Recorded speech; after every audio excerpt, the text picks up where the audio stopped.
본 방송에서 제공하는 투자 정보는 투자 판단에 대한 조언입니다. 방송에서 제공하는 주식의 가치, 가격 상승 및 가격 하락에 대해서는 방송사에서 보장하지 않습니다.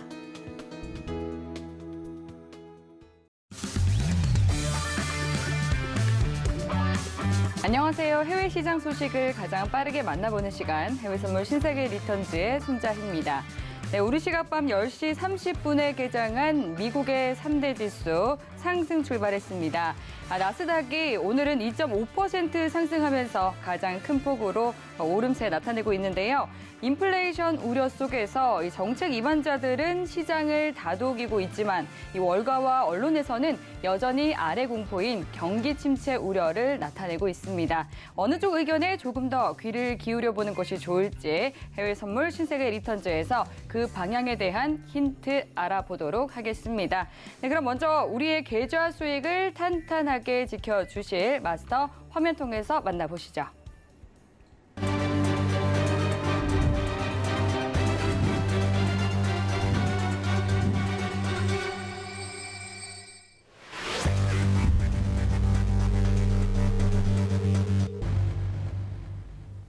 네, 화요일 천명 마스터님과 함께합니다. 반갑습니다. 네, 반갑습니다. 네, 시청자분들께 인사 부탁드릴게요. 네, 시청 여러분 안녕하십니까? 네, 한 주 잘 보내셨는지요? 지난 주말에 또 푸틴 대통령의 강경 발언, 거기에 대한 또 전 세계적인 어떤 극도의 이제 공포는 아니지만 약간 좀 염려스러운 그런 분위기가 연출이 됐습니다. 어떻게 됐든 이번 주에 좀 세계 각국의 수장들이 머리를 맞대고 현명하게 어떤 방향들을 잘 선택을 해서 세계 경제가 지금 상당히 위축이 많이 되고 장기간 동안 그런데 빨리 6월에 좀 마무리가 잘 돼서 좀 좋은 날이 빨리 좀 왔으면 좋겠습니다. 너무나도 지금 침체가 지속되다 보니까 사람들이 좀 많이 위축이 됐는데 아무쪼록 이번 달 안에 마무리가 잘 되기를 간절히 좀 바라보겠습니다. 자, 오늘도 여주 다름없이 많이 준비해 왔습니다. 잠시 후에 알찬 정보로 찾아뵙겠습니다. 잠시 후에 뵙겠습니다. 이상입니다. 네, 오늘도 1시간 동안 또 많은 이야기들 나눠보도록 하겠습니다. 네, 그리고 또 시장과 관련한 질문이 있으시면 노란톡 통해서 질문 보내주시면 됩니다. 샵 0082번으로 1000명이라고 적어서 문자 보내주시면 되는데요. 질문 보내주신 내용들은 방송 중에 실시간으로 답변 드리고 있으니까요. 지금 노란톡 들어오셔서 빠르게 질문 남겨주시면 되겠습니다. 네, 지금 현재 시간 오후 10시 56분 지나가고 있습니다. 먼저 오늘의 이슈부터 체크해 보시죠. 나스닥은 옐런 장관과 연준 위원 등이 미국 경기가 여전히 견고하다고 말하면서 저가 매수세가 유입되고 있습니다. 골드는 파월 의장의 상하원 의회 청문회를 앞두고 달러화 강세가 이어지면서 약보합세 유지되고 있습니다. 오일은 연내 급격한 과잉 공급 가능성이 낮아지면서 반등 움직임 보이고 있습니다. 유로 FX는 ECB 총재가 7월과 9월 두 차례 금리 인상을 재확인하면서 달러 대비 강세 보이고 있습니다. 네, 이어서 현재 주요 상품 시세 살펴보겠습니다. 주요 상품 대부분이 상승세 나타내고 있는데요. 이어서 상품별로 체크해 보시죠. 먼저 나스닥입니다. 1%가량 상승한 11,271포인트 선 지나고 있습니다. 다음 골드입니다. 0.16% 오른 온스당 1,852달러 선 지나고 있습니다. 다음 오일입니다. 0.57% 오른 배럴당 115달러 선 지나고 있습니다. 마지막으로 유로입니다. 0.59% 떨어진 1.058달러 선 지나고 있습니다. 네, 그럼 이어서 각 상품별로 당일 투자 전략과 시황까지 점검해 보도록 하겠습니다. 네, 먼저 시장부터 살펴볼게요. 네, 나스닥이 오늘 굉장히 큰 폭의 오름세를 나타내고 있습니다. 지금 나스닥이 현물 시장 같은 경우는 2.67%가량 오르고 있는 상황인데요. 다우지수도 1.6%, 그리고 S&P 500 지수도 2%가량 상승하고 있습니다. 지금 미 선물 지수, 미국 10년물 국채 금리도 3.28% 정도 구간에서 지금 상승하는 흐름 이어지고 있는 상황입니다. 오늘은 또 당일 투자 전략 어떻게 가져가 보는 게 좋을지 팻말 통해서 확인해 보도록 하겠습니다. 준비해 주시고요. 팻말 들어보겠습니다. 하나, 둘, 셋. 네, 관망 들어주셨습니다. 오늘은 어떤 이유로 관망 들어주신 걸까요? 일단 좀 제가 네, 어제 같은 경우에 미국 증시가 휴장이었죠, 그죠? 그렇죠. 그러면서 어제 유로가 이제 1% 기술적 반등을 했습니다. 예. 그럼 거기다가 또 이제 오늘 장이 열리면서 이제 미국 장도 기술적 반등을 하다가 오후 5시 정도 이제 유럽 증시가 이제 개장이 됐죠. 그때 이제 하방 압력을 받다가 지금 10시 반 정도에 미국 장이 또 열렸죠. 그러면서 지금 엄청나게 지금 상승을 했습니다. 지금 1%가 넘는 지금 1%, 1.23%가 넘는 지금 상승장을 연출하고 있어요. 그래서 저는 이게 오늘 기술적 반등으로 봤는데 이게 예상했던 것보다 너무나도 지금 가파르게 지금 상승을 지금 나타내고 있습니다. 그래서 이 상황에서 일봉을 한번 보고 말씀을 좀 드려야 될 것 같아요. 일봉을 좀 보고 말씀드리겠습니다. 자, 일본을 보시면 제가 이제 저번 주에 나왔을 때 말씀을 드렸어요. 이거 5일 이평선이 강하게 지지나 저항을 받게 되면 추가 하락이 충분히 발생할 수 있다. 근데 오늘 기술적 반등 치고는 아까 말씀드린 너무나도 지금 상승이 너무나도 연출이 돼서 일단 5일 이평선은 깨졌다고 보는데 일단 방향이 지금 뭐 바뀌었다고 보기에는 좀 이르지 않느냐. 그렇게 저는 판단하고 싶습니다. 그래서 너무나도 지금 생각보다 많이 지금 반등을 했기 때문에 오늘 관망이라고 말씀을 좀 드리고 싶고요. 수요일, 목요일 또 파월 의장의 청문회 또 발언이 있죠. 거기에 발언에 따라서 이제 시장이 또 어떻게 또 변동을 나타낼 수 있는 충분한 여지가 지금 남아 있습니다. 그리고 아까 뭐 앵커님 말씀하신 대로 여기저기 이제 안 좋은 이제 뉴스들이 많이 나와 있어요. 좀 이따 제가 말씀드릴 내용도 뭐 일맥상통한 내용인데, 그래서 오늘 같은 경우는 상당히 조심스럽다. 그래서 제가 관망을 하시면서 좀 지켜봐야 되겠다. 그렇게 말씀을 드린 거고요. 그래서 일단은 오늘 5일 이평선 깨졌다고 보고요. 그래서 일단 내일 이제 또 한번 투자를 좀 보실 게, 자, 5일 이평선에서 완전히 붕괴가 되면 그때는 일단 일시적인 상승장을 일단 보시면 되고요. 또 5일 이평선에 계속 걸쳐 있다. 그러면 아직은 하락장이 남아 있다. 그렇게 판단하시고 오늘 일단 관망을 일단 하십시오. 하시고 나서 내일 어떤 투자 전략을 가져가시는 것도 상당히 투자하는데 도움이 되실 거라고 생각을 합니다. 그래서 일단은 오늘은 관망을 하셔라. 그렇게 말씀을 좀 드리고 싶습니다. 이상입니다. 네, 당일 투자 전략에 대해서는 관망하는 게 좋겠다라고 말씀을 해주셨습니다. 그런데 이제 마스터님, 이제 경기 침체에 대해서 제가 오프닝에서도 말씀드린 바와 같이 이제 뭐 미국 정부에서는 괜찮다라고 시장을 다독이고 있고요. 그에 반해서 이제 언론이나 또 월가에서는 이제 경제 전문가분들은 경기 침체에 올 것이다라는 그렇죠. 이런 목소리가 높은 상황이거든요. 그렇죠. 마스터님께서는 좀 어떻게 보고 계신지 궁금합니다. 오늘 뭐 준비한 거랑 뭐 똑같습니다. 지금 아직은 남아 있다. 그런 저희 저번 주에 제가 뭐 베이지부 뭐 등등 여러 가지 이제 실제 데이터를 가지고 이제 말씀을 드렸잖아요. 네. 결국에 이제 뭐 숫자라는 거는 거짓말 안 한다고 말씀드렸잖아요. 네. 근데 오늘 이제 제가 보기에는 모르겠습니다. 이제 바이든 정부 엘렌 장관이 아무래도 이제 11월에 어떤 중간 선거를 앞두기 위한 어떤 마음 달래기, 그러니까 어떤 분위기 그러니까 국민들의 어떤 마음 달래기 위한 어떤 일시적인 오늘 어떤 그런 시그널이 아닌가. 근데 전체를 봤을 때는 아직은 하락이 갈 수 있는 여지가 충분히 남아 있다. 저는 오늘 그렇게 보고 싶습니다. 그래서 맞춰서 오늘 준비를 좀 해온 게 있으니까 일단 말씀을 좀 드리는 시간을 갖도록 하겠습니다. 네, 좋습니다. 바로 보여주시죠. 네, 알겠습니다. 네, 그러니까 이제 그렇죠. 아래 공포에 대해서 그렇죠. 사실 시장 투자자분들이 굉장히 그렇죠. 궁금하고 또 우려도 많은 것이 그렇죠. 사실이거든요. 네. 네, 그에 대해서 네, 말씀 부탁드릴게요. 자, 일단 뭐 제목은 뭐 이렇습니다. 점점 더 가까워지는 아래 공포. 네. 이제 아래 공포라는 게 이제 뭐 리세션, 그죠? 이제 경기 침체.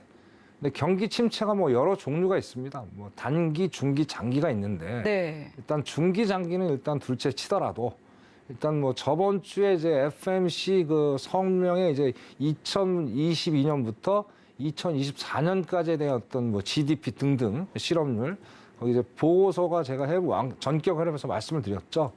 그다음에 베이지북에 똑같은 얘기가 나왔고 2023년까지 경기가 더 안 좋아질 거다. 올해보다 이제 2023년이 더 안 좋아질 거다. 분명히 거기서 내용이 나와 있어요. 그래서 이게 1월 달에 알 공고라는 얘기가 처음 나왔습니다.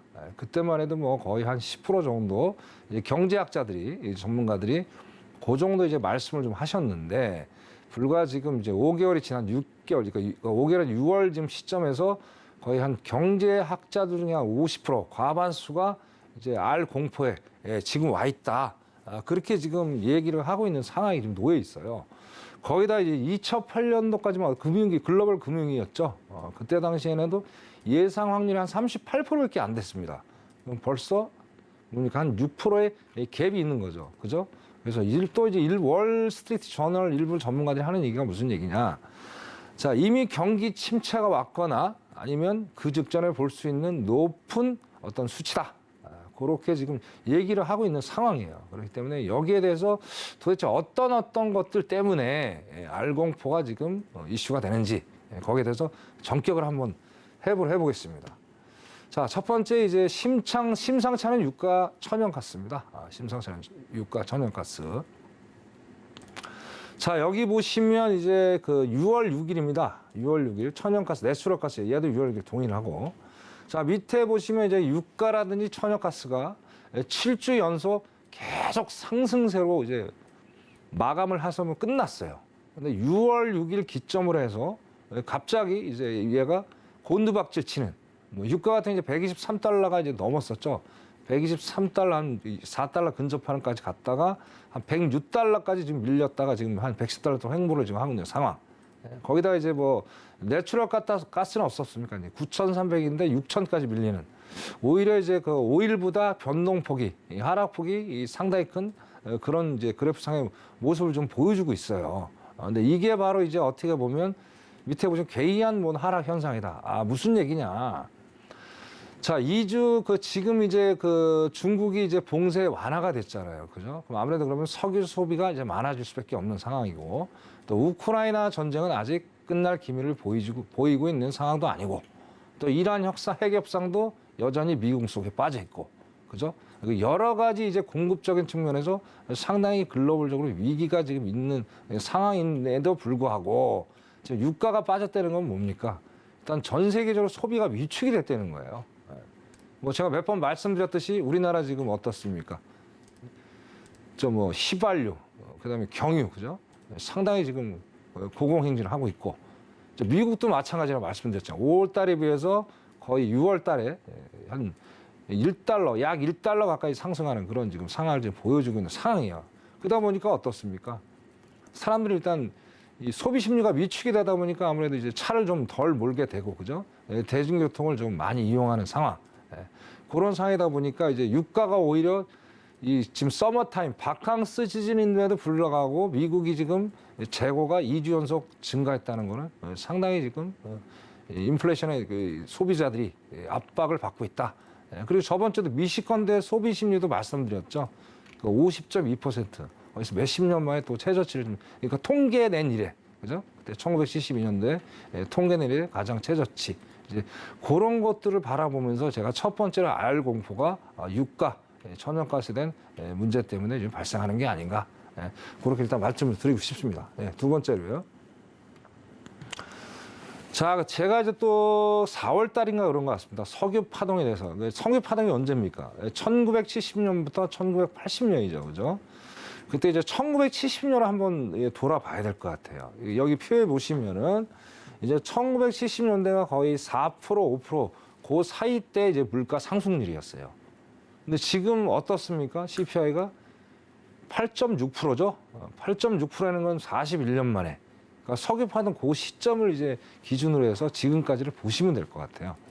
그럼 어떻습니까? 그러니까 물가 상승률만 보더라도 지금 1975년도보다 상당히 안 좋죠.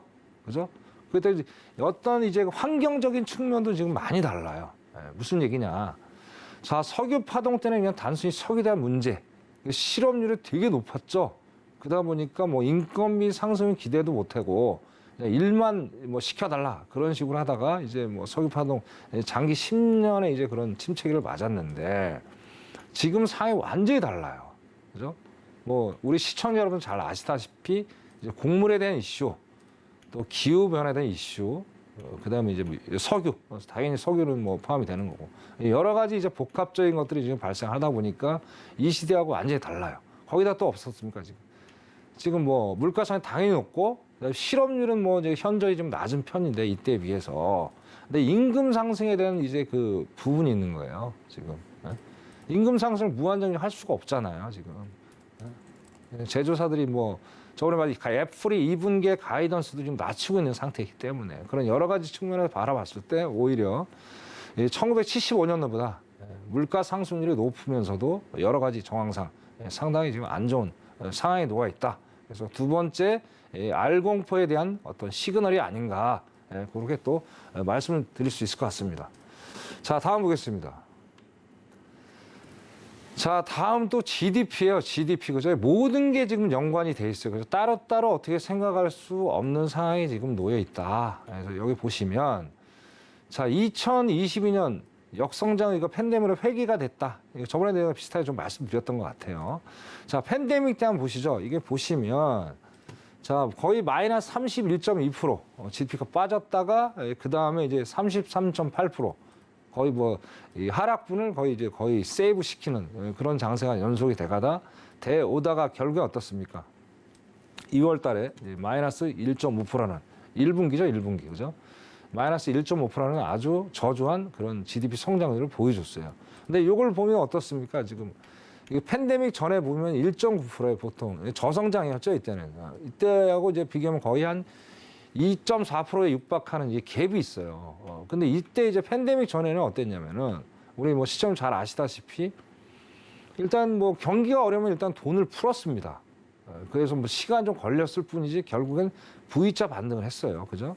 그 어려운 팬데믹 때도 결국엔 V자 반등을 해줬고 돈을 엄청나게 풀었죠. 근데 지금은 어떻습니까? 상황이 완전 다르죠. 돈도 못 풀고 이자는 높고 어떤 게 지금 불리한 상황입니까? 딱 봐도. 그죠? 우리가 단순하게 생각을 해봐도 아 이때하고 이 팬데믹 전하고 지금하고는 이 상황 자체가 너무나도 다르구나. 결국엔 안 좋다는 거예요. 암울하다는 얘기예요. 이런 것 때문에 또 GDP란 어떤 알공포가 또 대두되고 있다. 그렇게 제가 세 번째로 좀 말씀을 드릴 수 있을 것 같습니다. 자, 다음 페이지 한번 보시죠. 자, 이제 무역 수지. 무역 수지가 이것도 심각한 상황이에요, 지금. 자, 무역 수지에 대해서 뭐 아시는 시청자분들도 계시지만 뭐 모르시는 분도 있으니까 간단하게 설명을 드릴게요. 그러니까 무역 수지라는 건 뭐냐면 수입하고 수출을 얘기를 하는 거예요. 거기에서 적자가 났느냐, 안 적자가 났느냐, 거기 이제 지표를 삼는 겁니다. 그래서 쉽게 해서 자, 수입보다 수출이 많으면 어떻게 흑자가 나는 거고, 거꾸로 반대가 되면 어떻게 적자가 나는 거예요. 그래서 왼쪽, 오른쪽 이 표가 두 개 보시면 왼쪽은 수입이고 오른쪽은 수출입니다. 그럼 적자 폭이 상당히 크죠? 그죠? 딱 보시면 보이실 거예요. 지금 제일 마지막에 보시면은 자, 거의 뭐 마이너스 8천이에요, 8천. 그리고 여기는 지금 수출은 마이너스 1710. 갭이 거의 한 7배 정도 지금 차이가 나는 거예요. 어마어마한 차이죠, 지금. 그 다음에 업타니까. 이게 수입 물가가 자꾸 올라가면 내수 경제 어떤 상당한 위기를 초래해요. 그러니까 우리나라보다 더 이 나라는 뭐, 우리나라보다 이 나라가 이제 수입을 더 많이 하죠. 아무래도 인구도 많고 또 해외에서 이제 가져와야 될 뭐 여러 것들이 많다 보니까 아무래도 식료품이 주가 되겠죠. 그죠? 그러다 보니까 미국이 우리나라보다 더 지금 심각한 상황이 지금 놓여 있는 게 아닌가. 이걸 보고 또 판단을 해봅니다. 그래서 이게 좀 이따 이제 말씀을 제가 이제 국내 선물 다루면서 또 드릴 말씀인데요. 이 그래프 형태가 우리나라하고 지금 너무나도 닮았다는 거예요. 너무나도 신기하게. 그게 지금 상당히 좀 우려스럽다. 그렇게 또 말씀을 드릴 수 있을 것 같습니다. 자, 다음 페이지 한번 보겠습니다. 네.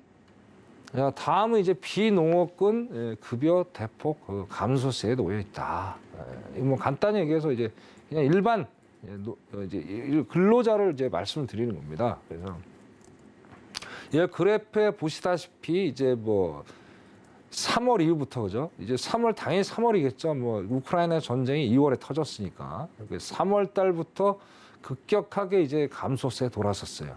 근데 4월에는 조금 올랐죠. 근데 아무래도 1분기 실적이 발표하다 보다 리어닝 시즌이다 보니까 이때는 조금 올랐는데 뭐 그러고 나서 또 급격한 오히려 3월 달보다 더 많이 하락하는 그런 지금 형상을 지금 보이고 있다는 거예요. 이게 뭡니까? 뭐 저번에도 말씀드렸듯이 원자재 금리 인상으로 해서 제조사의 어떤 부담이 지금 한층 더 다가와 있다는 거예요. 지금 상황이. 지금 뭐 캐나다 같은 경우에 뭐 엊그저께 뉴스 이제 보셨잖아요. 시청자 여러분들. 뭐 노인들이 다시 현장에 일터에 좀 복귀를 했다.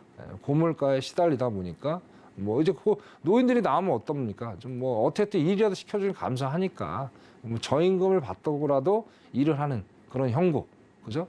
그럼 뭐 우리나라 지금 뭐 후진국도 지금 뭐 대량 실업 사태, 그것도 고물가로 인해서 지금 상당히 안 좋은 어떤 뭐 쉽게 해서 뭐 어떤 시위 자체가 이제 뭐 상당히 극화될 수 있다는 뭐 그런 여러 가지 뉴스도 있고요. 뭐 우리나라도 화물 연대 어떻게 또 극적으로 이제 뭐 합의로 끝났지만 또 내관들이 여기저기 좀 터져 있죠 지금. 뭐 SK부터 해서 등등 대기업들이 지금 뭐 급여를 상당히 좀 올려달라고 10% 이상을 요구하는 상태고 거기에 관해서 제조사는 쉽지 않잖아요. 아까 말씀드린 원자재 금리 상승 인해서 상당히 부담이 가기 때문에 이런 것들이 상당히 이게 장기적으로 가다 보면 이게 정말 이게 심각한 사태가 놓을 수도 있겠다. 저는 그렇게 또 생각을 합니다. 그래서 이게 또 알공포의 어떤 또 시작이 아니냐. 뭐 아시다시피 결국엔 금리를 올리게 되면 물가 상승을 뭐 감안은 해야 되고 또 실업 사태, 또 임금에 대한 부분, 상승분에 대한 부분 그렇게 이제 뭐 세 가지가 동시다발적으로 다 다가오잖아요. 그건 다 알고 계시다시피 이거는 피할 수 없는 상황이다. 근데 이제 생각보다 이제 좀 상당히 좀 빨리 올 수 있다는 게 좀 염려스러운 부분이다. 그리고 2023년까지 그렇게 좀 말씀드릴 수 있습니다. 자, 다음 보겠습니다. 자, 그 다음에 신규 주택 착공이 지금 감소가 되고 있다. 이게 또 문제예요, 이게. 자, 베이직북에서 어땠습니까? 지금 금리 상승 인해서 주택 어떤 거래가 상당히 현저하게 줄어들고 있다. 근데 기존 주택이나 뭐 신규 주택 포함이 되겠죠. 근데 이거는 신규 주택에 대해서 말씀을 드리는 거예요. 여기 이제 그래프에 보시면 전월 대비해서 한 15% 감소가 된 겁니다. 근데 그래프는 그걸 왜 이렇게 크게 했는지 모르겠는데 15% 감소. 2020년 4월이에요. 이게 팬데믹이죠, 그때. 이게 가장 최저치랍니다, 지금 상황이. 뭐 우리나라도 마찬가지잖아요. 지금 원자재가 뛰었으니 당연히 뭐 건설사는 신규 건물을 지으기가 상당히 리스크가 있죠. 그래서 소비자에게 떠넘기려도 어느 한계가 있는 거고. 그리고 또 금리 상승에서 소비자가 어떤 아파트나 주택을 구입한다는 게 상당히 부담스러울 수 있다는 거 아니에요. 그래서 뭐 일단 자이언트 스텝 받고 목표 금리가 만약에 4%대 최악의 상황 4%대 간다면은 당장 올해는 정말 이 신규 주택 감소가 더 시간이 지나면 지날수록 현저하게 또 뚜렷하게 안 좋은 그 악영향을 나타낼 수 있겠다. 그렇게 돼서 신규 주택 감소에 대한 부분도 알공포 일단 포함을 시켜서 제 나름대로 분석을 해서 말씀을 드려봤습니다. 자, 다음은 이제 마지막입니다. 마지막. 그죠?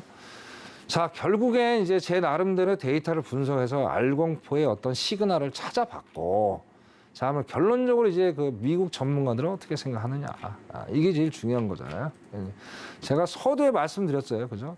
자, 1년 안에 그 알공포, 리세션, 장기 경기 침체가 오겠다라고 이제 생각하는 그런 분들이 한 아까 말한 반 이상이 됐고, 그죠? 그래서 이런 면에서 어떻게 하면 소비 심리형, 그다음 아까 또 주택 시장 여러 가지들이 이제 일단 위축이 된다는 거죠. 가장 중요한 건 이제 소비 위축이에요. 소비 위축. 제가 이제 뭐 요즘에 점심을 먹으러 가면요, 아까도 좀 말씀드렸지만 그 젊은 사람들이 더 많아요. 그래서 나이 드신 분들 뭐 이제 뭐 심한 경우 뭐 도시락을 싸가고 다니신다는 부분도 계시더라고요. 아직 금리 인상이 본격적으로 시작이 되지 않았음에도 불구하고, 그죠?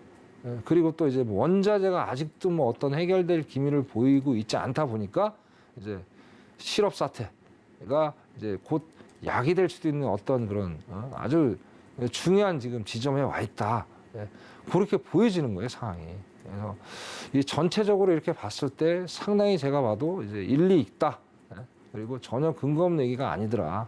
그에 반해서 뭐 이제 아까 말씀 바이든 앨런 장관은 아직은 뭐 우리가 높은 인플레이션에 놓여 있고 올 연말까지도 이 높은 인플레이션에 대해서 상당한 스트레스를 안고 좀 고통스러운 날들을 보내지만 이게 알공포는 아니다. 뭐 퍼펙트 스톰은 아니다. 그렇게 이제 말씀들을 하세요. 물론 아니면 좋죠. 아니면 그만큼 좋은 게 어디 있습니까? 근데 이제 뭐 아까 서두에 말씀드렸듯이 여러 가지 데이터들을 바라봤을 때 그거는 조금 아니지 않느냐. 저는 그렇게 좀 보고 있습니다. 그래서 어떻게 됐든 뭐 아까 뭐 갑자기 지금 뭐 미국 3대 지수가 상당히 높게 지금 뭐 지금 상승을 하고 아직 뭐 제가 지금 이거 말씀을 못 봤는데 이게 내일이 참 기대가 됩니다. 자, 그래서 수요일, 목요일 날 어떤 다시 한번 이 오늘 상승분을 충분히 반납할 수 있는 그런 여지가 있다. 그래서 상당히 이 알공포에 대해서 좀 우리 시청자들 심각하게 좀 받아들이시고 투자하는데 상당한 도움이 되시기를 간절히 바라보겠습니다. 이상으로 마치도록 하겠습니다. 네, 감사합니다. 네, 점점 가까워지고 있는 이 아래 공포에 대해서 또 분석을 해주셨습니다. 유가라든지 GDP 그리고 무역 수지, 급여 등 굉장히 복합적인 이 경제 지표에 따라서 경기 침체가 가까워지고 있다라고 경고를 해주셨는데요. 지금 골드만삭스가 오늘 발표한 자료에 따르면 미국의 경기 침체가 더 이르게 발생할 수 있다 이렇게 진단을 내놓았습니다. 1년 내에 발생할 수 있다라는 확률을 30%로 또 2배로 상향 조정했고요. 2년 내에 경기 침체에 빠질 수 있다는 확률을 48%까지 올렸다라고 하는데요. 지금 일론 머스크 그리고 JP모건과 모건 스탠리의 CEO들 역시도 경기 침체를 경고하면서 겨울이 올 수 있다라는 목소리 높이고 있는 상황입니다. 네, 그래서 이 아래 공포가 국내에 미치는 영향도 좀 궁금해지는 상황입니다. 이 부분에 대해서 마스터님 좀 어떻게 보실까요? 그렇죠. 아무래도 이제 그 아까 무역 수지가 저는 가장 키포인트라고 생각을 해요. 네, 한국의 이 상황을 대비하면요. 그렇죠. 이제 전체적인 게 다 어우러져 있잖아요. 결국에 이제 제조라는 게 이제 수출이 안 되면 네. 임금 상승에 대한 어떤 스트레스가 되는 거고. 예. 그럼 결국에 이제 경기가 안 돌아가죠. 우리나라에 뭐 앵커님 잘 아시다시피 우리나라 이제 수출을 먹고 사는 나라 아닙니까? 그렇죠. 근데 아까 그래서 그렇죠. 최근 이 고환율도 굉장히 그렇죠. 문제가 되고 있죠. 거기다 뭐 아까 7천억 달러 돌파를 했다는데 결국엔 적자는 엄청나게 지금 뭐 몇십 년 또 적자, 뭐 십몇 년의 적자 아닙니까? 그래서 네. 결국에는 이제 이 수출액이 중요한 게 아니고 무역 수지가 어떠냐 거기가 이제 키포인트가 되는데 결국에 네. 이제 뭐 그래도 말씀드렸어요. 안고 없는 찐빵이다 예. 그렇게 말씀을 드리는 거예요. 그래서 우리나라 경기도 상당히 지금 안 좋게 본다. 알공포가 아니라 저는 완전히 그 뭐예요 퍼펙트 스톰이 아닌가 그렇게 좀 바라보고 있습니다. 네. 거기다 잠깐 좀 말씀 좀 드리겠습니다. 네. 자, 요게 이제 그 아까 서두에 말씀드린 대로 이제 미국의 이제 그 무역 수지, 그죠? 우리나라도 지금 동일하게 제가 그래프를 이제 캡처를 해서 지금 갖고 왔는데요. 자, 왼쪽 화면을 보시면 이제 수입이고 오른쪽이 수출입니다. 그죠? 벌써 200이 넘는 이제 갭이 지금 보여지고 있죠. 그죠? 그 다음에 어떻습니까, 이제? 그리고 이제 5월달 소비자 물가 우리가 5.4%가 얘기를 하는데 이게 지금 미국하고 이제 계산한 방법이 달라요. 자, 미국은 이거 CPI라고 해요, CPI, 그죠? 자, CPI 미국은 이제 주택에 대한 물은 한 30%인가 35% 그 사이에다 이제 적용을 해가지고 이제 지표를 발표를 합니다. 근데 우리나라는 10%밖에 적용을 안 해요. 그죠? 그래서 어떤 게 표준, 스탠다드에 약간 좀 차이가 있다. 근데 만약에 미국처럼 30% 정도에 이제 적용을 하게 되면 소비자 물가 지수가 지금보다 현저히 높았겠죠. 근데 이것만 봐도 13년 9개월 만에 최고치입니다. 그나마 다행인 건 이제 미국은 41년인데 뭐 우리는 13년, 14년 거의 13이라고 봐야죠, 그죠? 그 정도니까 그나마 다행이다. 그렇게 좀 수치상으로 그렇게 생각해볼 수 있는데 이제 우리 유가가 문제예요, 유가가. 어쨌든 뭐 미국이라는 나라는 어쨌든 뭐 또 석유를 또 가지고 있고 또 뭐 수출도 하고 그런 나라잖아요. 우리는 오로지 수입밖에 할 수 없는 상황. 그러다 보니까 우리가 두바이 같은 전년 대비에 그죠? 63%가 지금 증가하는 상황. 그러다 이제 그나마 우리가 다행인 게 어떻습니까? 유류세라도 지금 뭐 계속 지금 또 내린다고 그러잖아요. 그죠? 근데 만약 유류세를 내리지 않았다면은 지금 뭐 어마어마한 우리가 이제 부담을 가지면서 차를 자가로 또 출퇴근을 하시는 분들 계시잖아요. 그럼 어마어마한 또 압박감이 될 수 있겠죠. 그런 상황들. 그래도 아까 말씀드린 그거예요. 여기 보시면 이제 무역 수지죠, 그죠? 수입 물가가 우리가 이제 저번 달에 제가 말씀을 드렸어요. 우리나라의 이제 농산물, 그러니까 밥상 물가가 한 80%를 수입을 합니다. 80% 수입. 자, 그러면 어떡합니까? 지금 우린 달러로 다 계산하잖아요, 그죠?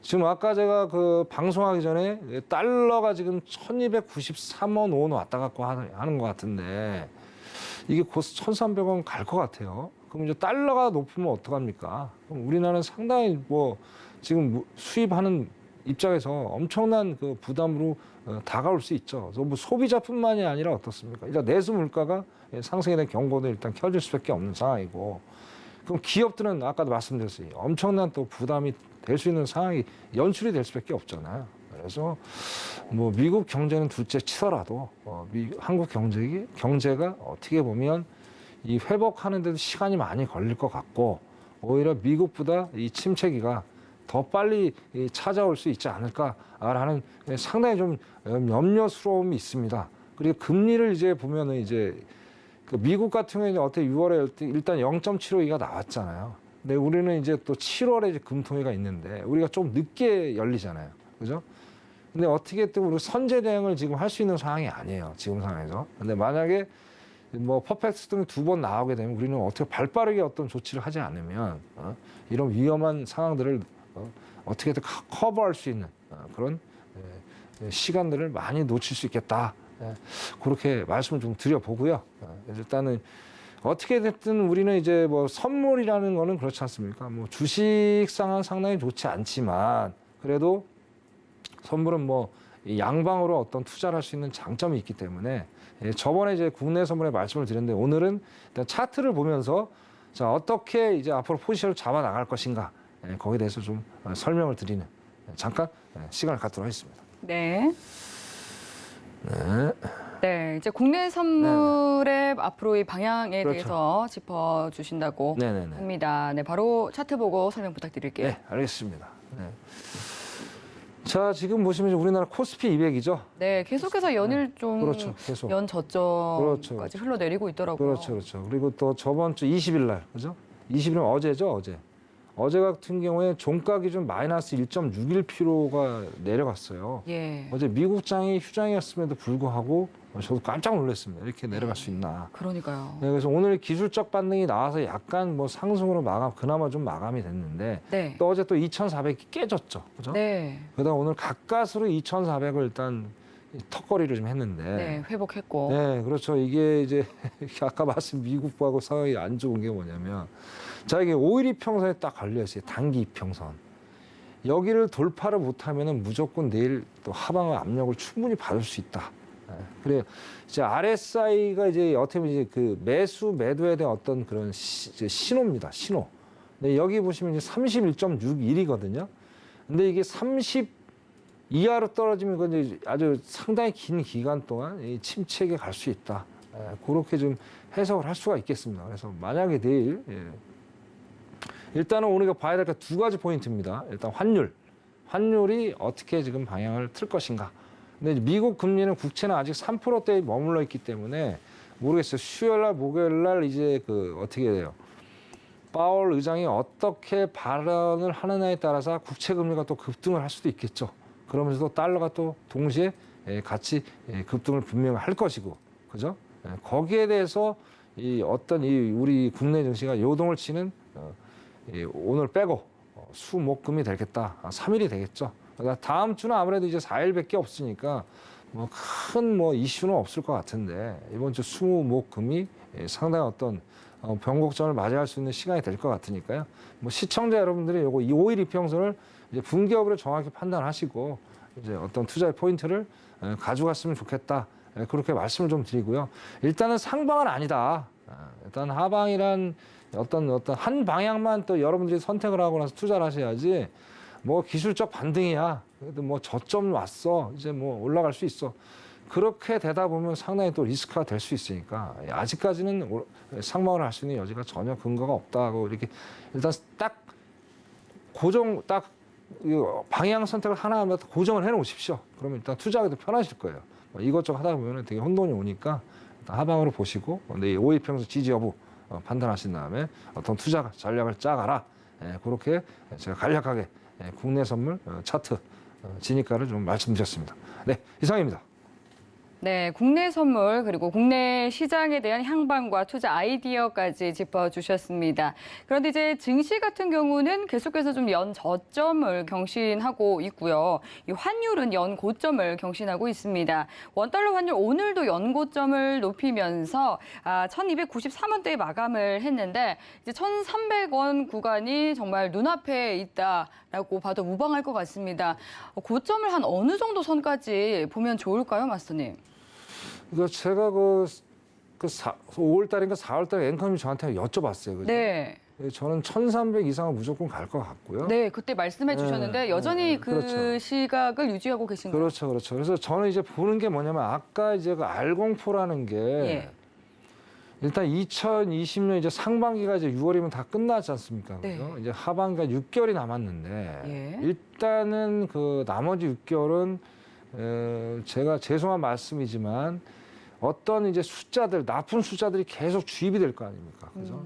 그러다 보면 어떻게 돼요? 이거를 상상할 수 없는 어떤 그런 상황을 맡을 수 있겠죠. 그죠?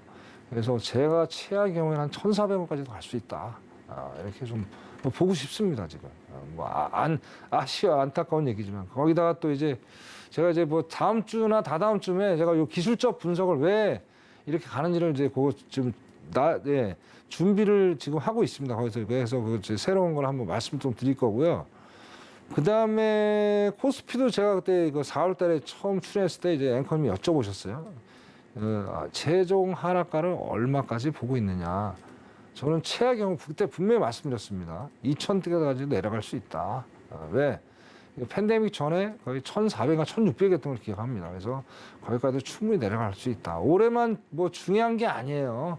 내년은 완전히 이제 모든 거를 오늘 뭐 이 올해 안 좋은 거를 다 견디다가 내년에 어떤 성장기를 맞는 게 아니고요. 내년에는 완전히 이제 뭐 장기 침체 접어들면서 저성장, 그죠? 거의 박스장, 거의 어떤 모멘텀이 없는 아주 지루한 장이 될 수 있다. 그렇게 말씀을 드리고 여기서 지금 1290, 아까 1293원인가요? 거기까지 1293.3까지 왔었네요. 그죠? 네. 그래서 뭐 1291원 뭐 거기서 거긴데.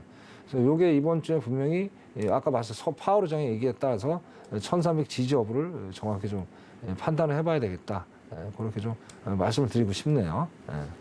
네. 이상입니다. 네, 이렇게 원달러 환율의 앞으로 또 고점까지 또 짚어주셨습니다. 네, 그럼 이어서 시청자분들께서 보내주신 질문에 대한 또 대답까지 들어보는 시간 가져보도록 할게요. 먼저 공부 중입니다 님께서 보내주신 질문 만나보겠습니다. 국가 CDS 프리미엄이 약 5% 상승으로 아시아 최고이고 외인의 주식과 또 채권 매도가 지속되고 있는데 어떻게 봐야 할까요? 라고 물어봐 주셨습니다. 이 부분에 대해서는 어떻게 답변을 드릴 수 있을까요? 저도 잘 안 보여. 네, 제가 다시 한 번 더 말씀드릴게요. 죄송합니다. 이 국가 CDS 프리미엄이 약 5% 상승을 해서 이 코로나 사태 초기 수준으로 돌아갔다라는 이러한 뉴스가 이제 들려왔죠. 그리고 이 부분에 이어서 외인의 이 주식과 채권 매도가 지속되고 있는데 어떻게 대응을 하면 좋을지 여쭤봐 주신 것 같습니다. 일단은 저거는 일단 아시아 자체가 네. 결국에 이제 외국인이 이제 그 투자 가치가 없다고 판단하는 거죠. 네. 간단한 논리잖아요. 그렇죠. 채권 자체가 휴지 조각이 뭐 극한 상황까지 뭐 그런 상황이 연출이 되다 네, 보니까 외국인 이 투자자의 그렇죠. 비중이 13년 들어서 그렇죠, 최저까지 그렇죠. 떨어졌다고 네. 하더라고요. 뭐 우리나라도 마찬가지잖아요. 지금 뭐 벌써 뭐 저번 주에 몇 조에 지금 계속 매도를 지금 하고 있는 상황이고 그죠? 네. 그래서 뭐 채권도 뭐 다를 바 없습니다. 네, 그래서 채권 시장도 많이 그렇죠. 약해져 있다고 그러니까 하더라고요. 그거하고 일맥상통하게 이렇게 해석을 같이 하시면 되실 것 같아요. 공부합니다 이미. 그래서 일단은 아시아 시장 자체가 외국인이 바라봤을 때 네. 상당히 메리트가 좀 떨어진다. 당분간이라는 거지 영원이라는 건 아니에요. 그렇기 네. 때문에 그런 상황들 아무래도 경쟁력이 좀 떨어지잖아요. 그죠? 그러다 보니까 채권 매도세가 계속적으로 증가하지 않을까. 근데 저는 저 끝나는 시점이 상당히 길게 갈 거라고 봐요. 무슨 제가 아까도 이 말씀 드리다 말았는데 예. 자 그러면 주식이라든지 이제 요런 우리나라 아시아의 바닥이 언제냐? 간단합니다. 미국이 금리 안 올릴 때입니다. 그때까지 무조건 기다리셔야 돼요. 이게 가장 정답이에요, 여러분. 혹시나 올라가겠지 그런 미련을 버리십시오. 제가 그랬잖아요. 일단 지키는 것도 투자다. 오히려 있잖아요. 저축은행이나 뭐 여러 가지 이제 이금융권 있잖아요. 그쪽에다 투자하시는 것도 좋은 투자 전략이 될 거다. 일단은 그렇게 말씀을 드릴 테니까요. 일단 그거는 진짜 여러분 명심하시고 어떤 재산을 지키는데 꼭 유념하시기 바라겠습니다. 네, 이상입니다. 네, 미국이 계속해서 기준금리 인상에 나서기 전까지는 좀 국내 시장의 약세가 이어질 가능성이 있다라고 답변을 주셨습니다. 그리고 이 질문에 나왔었던 이 CDS 프리미엄은 부도 위험을 회피하는 데 들어가는 보험료 성격의 수수료를 뜻하고요. 신용부도 스와이프라고도 말하기도 한다라는 점을 참고하시면 좋을 것 같습니다. 네, 그럼 이어서 다음 시청자님께서 보내주신 질문 만나보도록 할게요. 7513님께서 보내주셨고요. 유가 하락은 인플레이션 관점에서 봤을 때 호재로 봐야 할까요? 아니면 경기 침체로 인한 수요 감소로서 악재로 봐야 할까요? 라고 물어봐 주셨네요. 그렇죠. 아까도 말씀드리고 결국엔 경기 침체로 인한 네. 악재로 봐야 되겠죠. 그죠? 악재로 봐야 된다. 그렇죠, 그렇죠. 그래서 지금 모르겠습니다. 이제 바이든이, 그러니까 키포인트는 바이든이라고 봅니다. 바이든이 이제 7월달에 사우디를 가가지고 네. 일단 사우디가 뭐 아까 뉴스도 나왔지만 겨울 러시아가 이제 그 중국 공급부 1위가 됐죠, 당당하게. 네. 어부지리로 됐는데 네. 사우디가 아마 좀 약이 오를 거예요.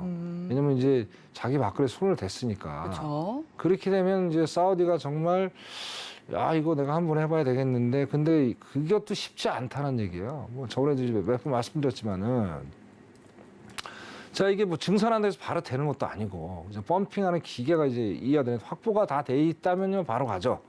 근데 그게 이제 확보가 돼 있지 않는 상태에서 투자를 과연 사우디가 하기 쉬울까? 그거에 대한 퀘션이 또 있고요. 그리고 또, 이 오펙 플러스, 어떻게 러시아도 이제 오펙 플러스의 같은 회원국이잖아요. 근데 제가 알기로는 뭐 러시아하고 사우디가 그렇게 사이가 그렇게 나쁜 건 아니에요. 그죠?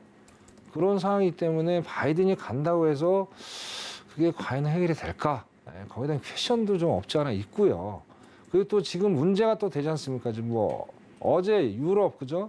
뭐 독일 등등 몇몇 나라에서 자꾸 러시아에서 천연가스를 자꾸 소비 줄이니까 이제 석탄까지 뗀대잖아요. 석탄까지.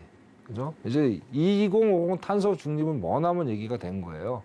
뭐 논리로는 뭐 그거는 지키되 당장은 뭐 어떤 동력을 에너지 동력을 써야 되니 석탄 돌리겠다, 쓰겠다, 사용하겠다. 뭐 그런 발언을 지금 내놓고 있어요. 그죠? 그런 측면에 봤을 때 오히려 그 유가에 대한 어떤 이 소중함을 더 느끼다 보니까 어떻게 보면 이게 상당히 좀 안 좋게 좀 받아들이시지 않을까. 좀 그렇게 보고 있습니다. 그래서 키포인트는 7월 중순이다. 그러니까 바이든 대통령이 어떻게 가서 어떻게 정책을 펴느냐에 따라서 정확한 향방이 다시 재정립이 될 것이다. 물론 이제 뭐 아까 리비아가 뭐 일부 뭐 생산이 증산이 됐다고 하는데 상당히 미미하죠. 미미하기 때문에 뭐 이러한 또 핵협상이 아직도 안 끝났잖아요. 그죠? 베네수엘라도 뭐 상당히 이렇게 뭐 많은 수출을 지금 하고 있는 상황도 아니고 그래서 턱없이 부족하다 아직까지도. 그러면서 유가가 지금 이제 잠깐 지금 뭐 이렇게 하락한 이유는 이 경기 침체로 인해서 하락인 거지. 이거가 이제 결국엔 인플레이션이 안 좋은 거잖아요, 그죠? 그래서 이 증시로는 안 좋은 거죠. 유가하고 별개의 문제죠, 그죠? 증시는 안 좋지만 유가한테는 하락이니까 유가에 투자하시면 단기적으로는 또 좋은 그런 또 호재가 될 수 있다. 그렇게 정리를 할 수가 있겠네요. 이상입니다. 네, 그런데 이제 제가 조금 좀 궁금한 점이 유가가 많이 급등을 네. 한 게 어떻게 보면 인플레이션을 상승시키는 요인이 되기도 했잖아요. 그렇죠, 그렇죠.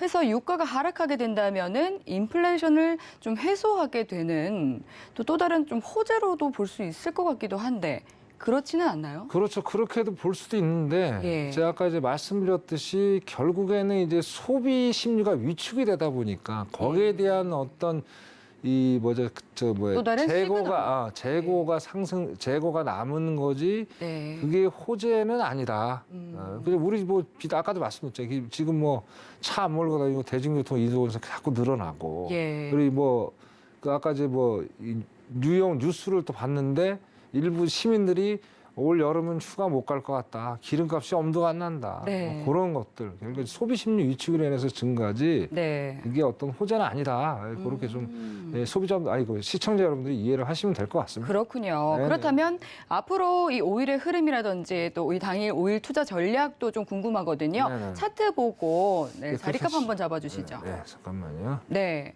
이제 오일도 말씀해주신 것처럼 이제 바이든 대통령의 결단이 그렇죠. 굉장히 중요하다라고 보는 시각이 많더라고요. 네, 그렇죠. 그런데 또 일각에서는 바이든 대통령이 어떻게 하다가 이렇게 또 사우디의 손이 필요하게 됐느냐라는 그런 말들도 있는 상황입니다. 이제 뭐 중간 선거를 앞두고 있다 보니까 바이든 대통령 같은 경우는 지금 물가를 잡기 위해서 이제 유가 또한 잡아야 되는 그런 상황이다 보니까 지금 사우디아라비아로 이제 7월 달에 향하게 되는 그런 일정이 있는 상황이고요. 네, 그럼 차트 보고 설명 부탁드릴게요.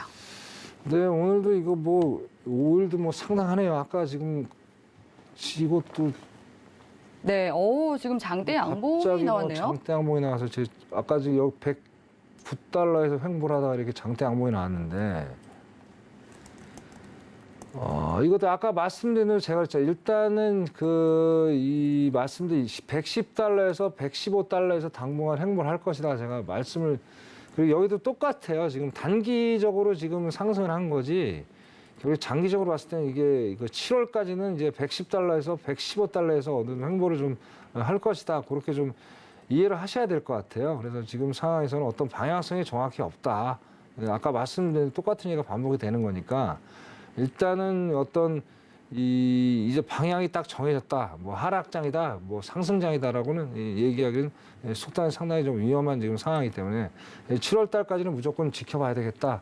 그렇게 좀 말씀을 드리고요. 뭐 오늘 같은 경우도 좀 일단 관망을 하시는 것밖에 없어요. 지금 갑작스럽게 뭐 이제 이 오일만 이제 계속 투자하시는 분들 아시다시피 뭐 지금 오늘 같은 경우도 뭐 저가 갔다가 고가 갔다가 저가 갔다가 고가 갔다가 뭐 몇 번을 지금 반복을 하고 있거든요. 여기 이제 차표 보이다시피 이런 장이기 때문에 이런 장이 상당히 이제 뭐 투자하기가 너무나도 위험한 장이에요. 그러니까 요거는 좀 피하시고 요거는 좀 관망을 하시면서 7월까지 뭐 장기적인 전략으로 좀 가져가시는 게 근데 저번에도 수익 매매라고 말씀을 드렸어요. 단타 매매를 하시면 상당히 리스크가 있다. 그래서 수익 매매를 하시면서 어떤 투자를 가져가시는 게 상당히 리스크를 해지하는데 도움이 되실 거다. 그렇게 말씀을 드리고 싶습니다. 네, 이상입니다. 네, WTI가 지금 2.8%가량 또 급등하고 있는 상황이고 지금 나스닥 선물 시장도 3% 급등하고 있는 상황입니다. 네, 이에 따라서 더 관망하는 게 좋겠다 말씀을 해주셨고요. 또 내일 무료 공개 방송 예정되어 있던데 내일은 어떤 주제로 준비하고 계실까요?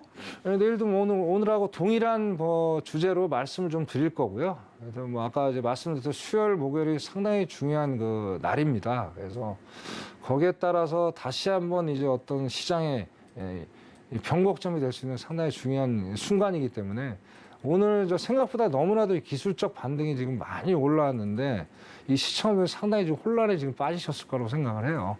뭐 이럴 때 더 냉철함을 찾으셔가지고 투자 전략도 가져가신다면 수요일, 목요일, 금요일 충분히 뜻하는 바에 좋은 성과를 얻으실 수 있을 거라 그렇게 제가 확신하겠습니다. 네, 이상입니다. 네, 내일 오전 9시 그리고 오후 9시 무료 공개 방송 함께 하시면서 대응하기 어려운 장 그리고 다가오는 무서운 아래 공포도 함께 피해 보시기 바라겠습니다. 네, 참여 원하시는 분들은 샵 0082번으로 1000명이라고 적어서 문자 보내주시면 참여하실 수 있는 방법 또 저희가 상세하게 안내 도와드리도록 하겠습니다. 그리고 궁금한 사항 남아있다 하시는 분들도 동일하게 샵 0082번으로 1000명이라고 적어서 문자 보내주시면 노란톡 참여 방법도 안내 안내 도와드리도록 하겠습니다. 참고로 본 방송에서 제공하는 정보는 투자 판단에 대한 조언일 뿐 해당 상품의 가치나 수익률을 보장하지 않습니다. 서울경제TV는 자본시장 통합법을 준수합니다. 1:1 투자 상담과 유사주식 행위 등 모든 불법 사항을 엄중히 금지합니다. 네, 오늘 저희가 준비한 내용은 여기까지입니다. 오늘도 늦은 시간까지 함께해 주신 여러분 고맙습니다.